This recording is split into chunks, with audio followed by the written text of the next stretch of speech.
Miss Alice Go, gusto ko lang ipaalala sa iyo, ako po 100% nagtitiwala sa iyo. So sana yung tiwala na binibigay ko po sa iyo, wag mo naman sayangin. Maaring nagsisinungaling siya for whatever purpose, pero naniniwala pa rin po tayo at nakikita ko sa kanya, hindi siya masamang tao o whatever. Ano po?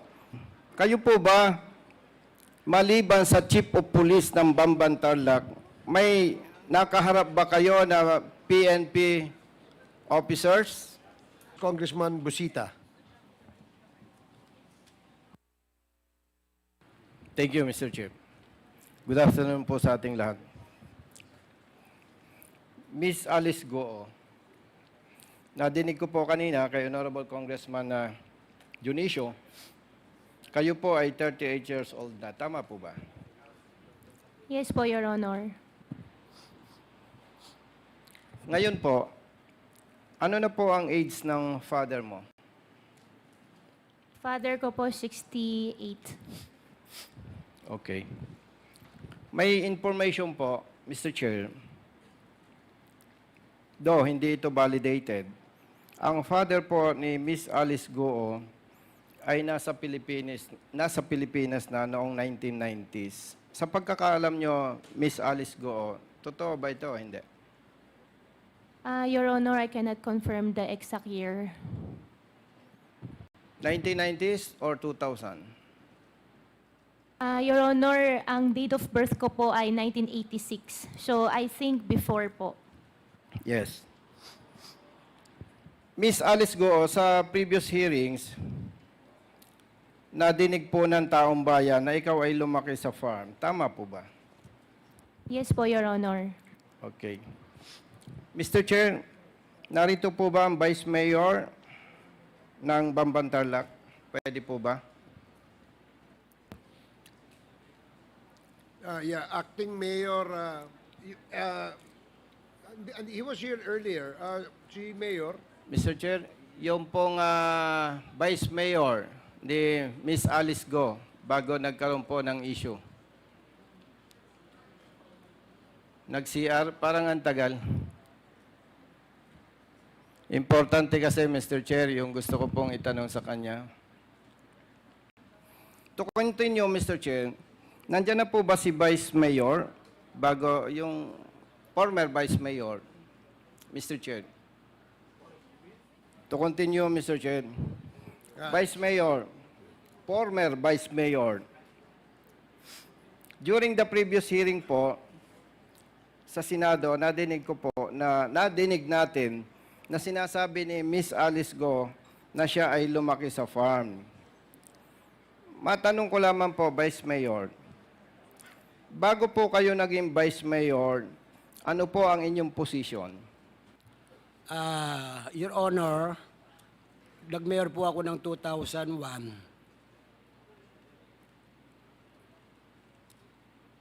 2001. Ilang years po kayong naging mayor ng Bamban Tarlac? Nag-mayor po ako ng 2001 hanggang 2004 at nag-re-elect po ako ng 2004. Natalo po ako. Ngayon po, after na natalo ako, na bumalik po ako ng 2007, nanalo naman po ako ulit ng mayor up to 2013 po. So, ibig sabihin po, naging public official kayo since 2001. Tama po? Opo. Okay. Kayo po ba ay lehitimong residente ng Bamban Tarlac? Yes, Your Honor. Balikan ko lamang po, yung sinasabi ni Miss Alice Go na siya ay laki sa farm. Sa pagkakaalam po ba niya, ninyo, bilang matagal ng government official ng Bamban Tarlac, nagsasabi po ba siya ng totoo o hindi? Ang pagkaalam ko po, matagal na po sa Bamban. Noong 2001 po, pinuntan ako sa opisina na nag-request po siya ng permit sa kanyang piggery. Dahil nagkaroon po siya ng piggery doon sa Bamban, na nakabili siyang lupa doon noong 2001. Kaya po, nag-request po siyang permit sa akin, so binigyan ko naman po. Linawin ko lamang po, Vice Mayor. Sino po ba ang tinutukoy mong siya? Si Miss Alice Go o yung tatay niya? Si Alice Goo po. Ano pong taon yan? Way back po, kung di ko magkamali, 2001. 2001. So, kung ipagpalagay na totoo po ang sinasabi mo, ilang taon po si Alice Go nun? Kung di ko po magkamali, mga 12 years old or 14 years old. So, kung babalikan ko po yung tanong ko sa iyo, Vice Mayor, sinabi po ninyo na nag-apply ba siya ng permit? Permit po. Sa palagay po ba ninyo yung 12 years old or 14 years old may kapasidad na para mag-isip o mag-apply ng permit? Kasama po yung tatay niya. Kasama yung tatay niya. Nung panahong yon, palagay po ninyo, mga ilang taon na po ang tatay ni Miss Alice Go? Ang estimate ko po, between more than 30 years siguro. Okay.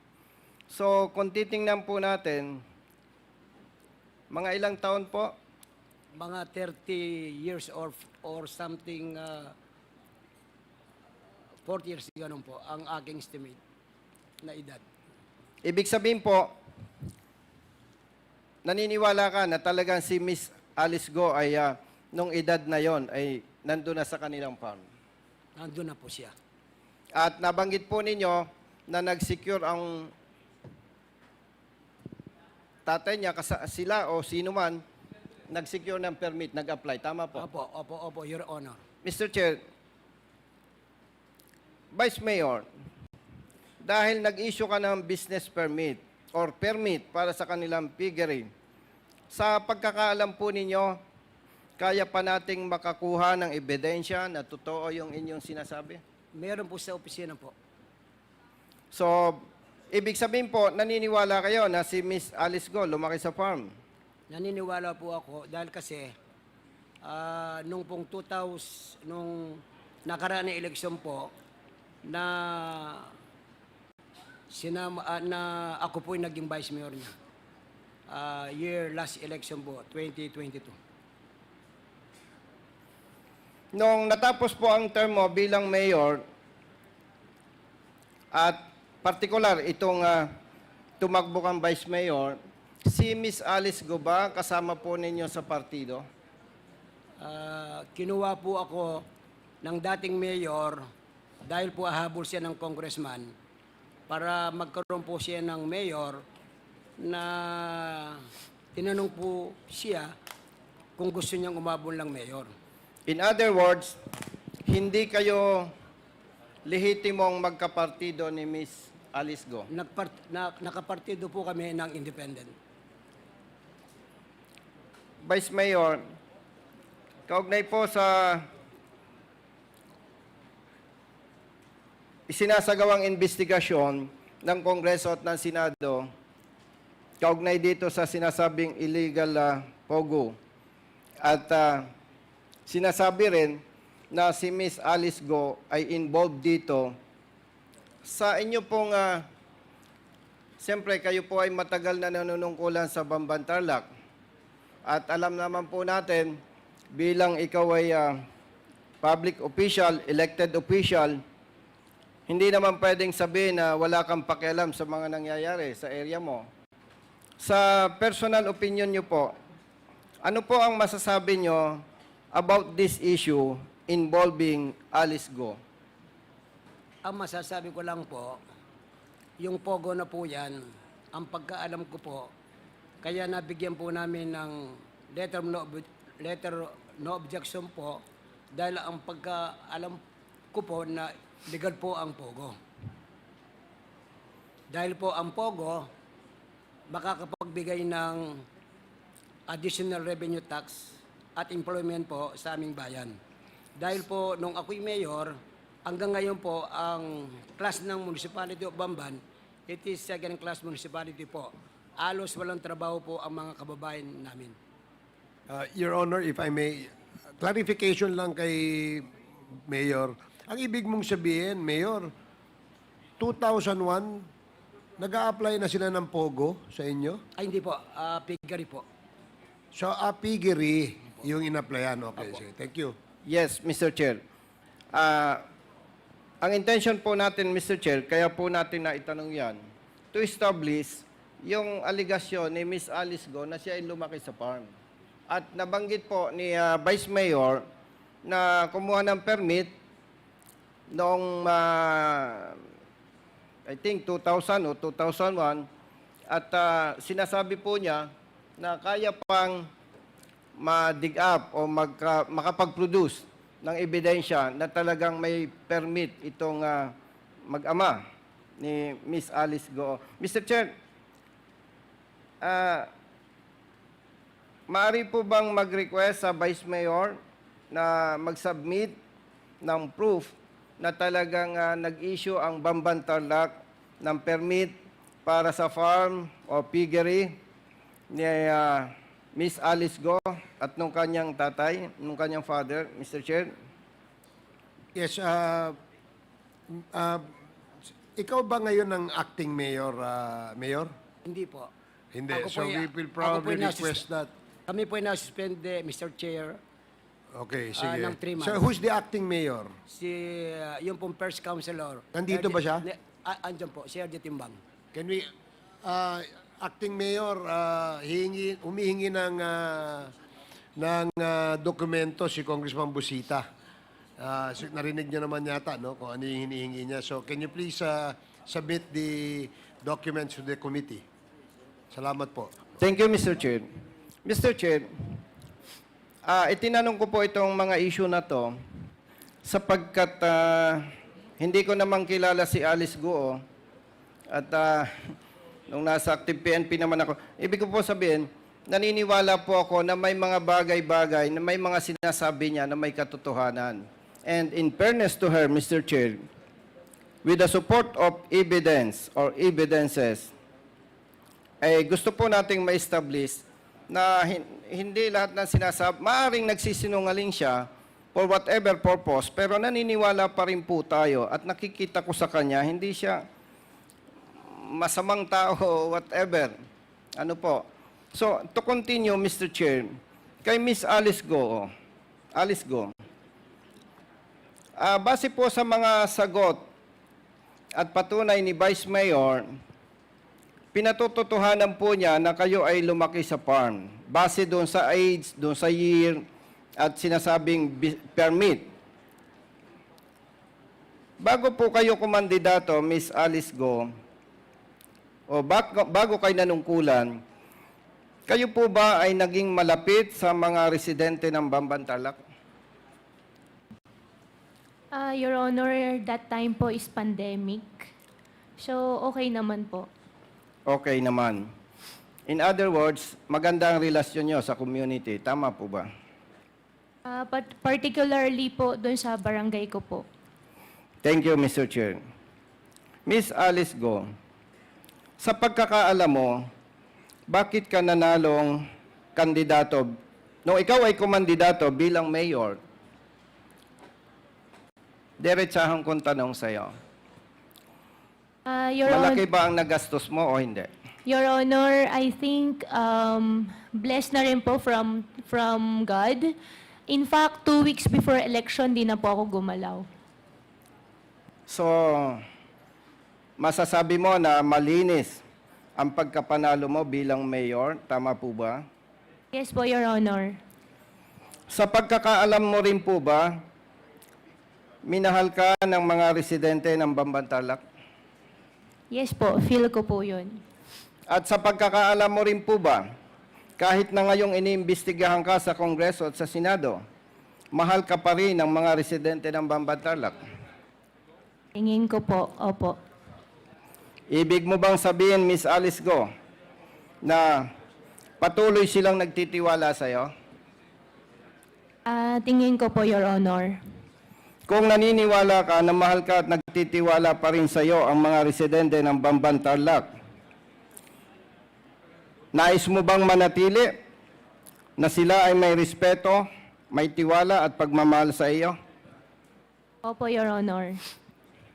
Naniniwala ka ba, Miss Alice Go, na sa opinion ko lang, mapapanatili mo ang respeto, tiwala at pagmamahal sa iyo ng mga residente ng Tarlac kung magiging matapat ka sa pagsagot sa investigasyon na ginagawa ng Kongreso?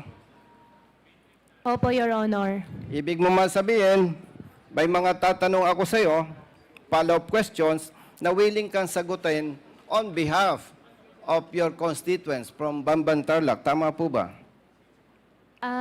Opo, Your Honor. Basta yung hindi lang po ako sasagot na may incriminate my own self po. Yes, I understand, Miss Alice Go. Matagal na po kayong engaged sa business, tama po? Opo. At nanungkulan kayo bilang mayor, tama po? Opo. Dahil matagal na po kayo sa business at nanungkulan bilang mayor, kayo po ba, maliban sa Chief of Police ng Bamban Tarlac, may nakaharap ba kayo na PNP officers? Yes or no? Yes po. Yes. Kung i-imagine po ninyo, you as mayor, hindi naman lalapit sa iyo yung patrolman or sergeant. Tama po ba? Your Honor, meron din po, patrolman. Yes, pero yung assign sa Bamban, tama po. Opo. Yes.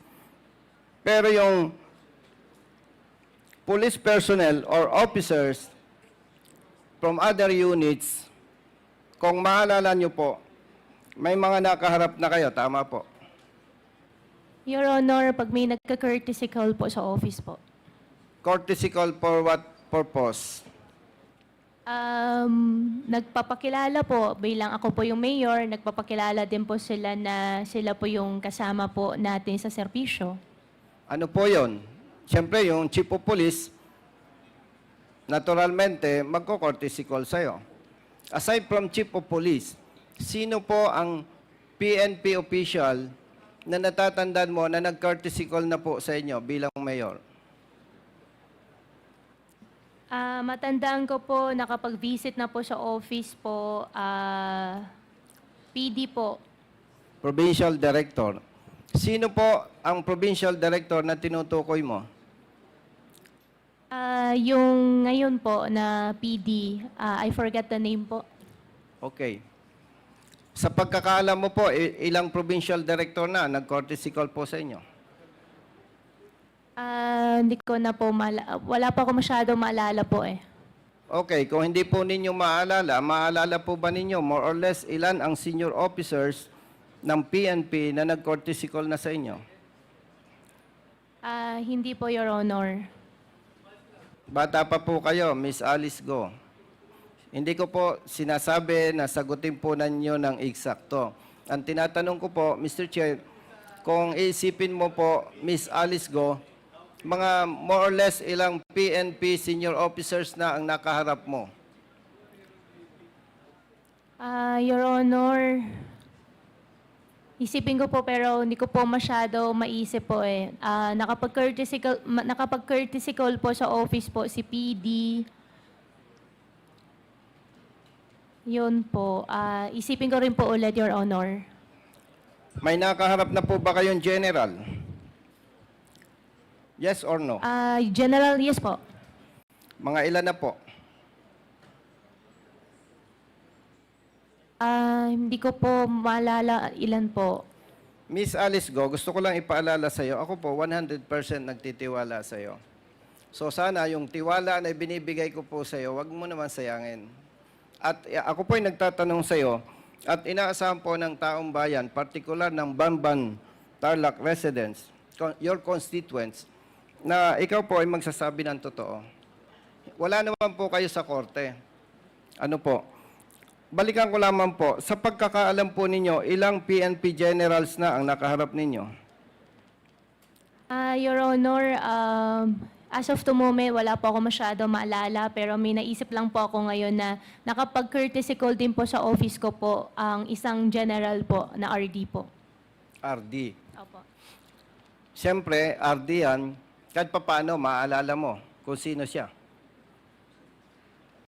Opo, at official naman po yung trip na pagpunta po niya doon sa office po namin. Yes po. Pwede po bang banggitin nyo sino yung general, yung RD na nag-courtesy call na sa inyo?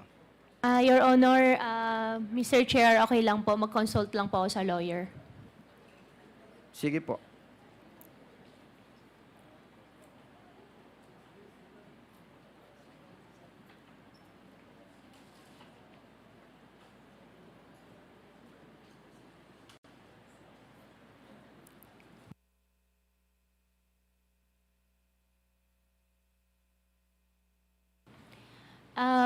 Mr. Chair, Your Honor, okay lang po ba sulat ko po sa paper, padala ko po sa inyo para walang pong ibang issue po na mai-involve po. Sige po. Opo. I-submit po natin sa Honorable Committee. Pakisulat po. Opo. Yes. To continue, Mr. Chair. Nabanggit po tama po ba yung nadinig ko o yung napabalita na sinasabi mo na mayroon po kayong death threat? Tama po? Yes po. Yes. At ako po'y naniniwala na sa kalagayan mo ay totoo ang iyong sinasabi, Miss Alice Go. Sa kalagayan po ba ninyo ngayon at kayo ay nakadetain sa PNP Custodial Center, ano po ba ang pakiramdam ninyo? Safe kayo? O may gusto pa kayong hilingin na baka mapagbibigyan ng committee? Sa ngayon po, dahil po nakadetain po, mahirap po talaga nakadetained. Gusto ko na lang din po matapos po lahat at para makapagpiyansa po. Ang tanong ko po, Miss Alice Go, inamin po ninyo na kayo ay may death threat. Opo. Ang tanong ko po, feeling safe po ba kayo sa PNP Custodial Center? Opo. Okay, very good. Yun lamang po, Mr. Chair. Maraming salamat po, Miss Alice Go. Salamat po. Thank you, Congressman. Pakisubmit na lang po. Thank you, Congressman Busita.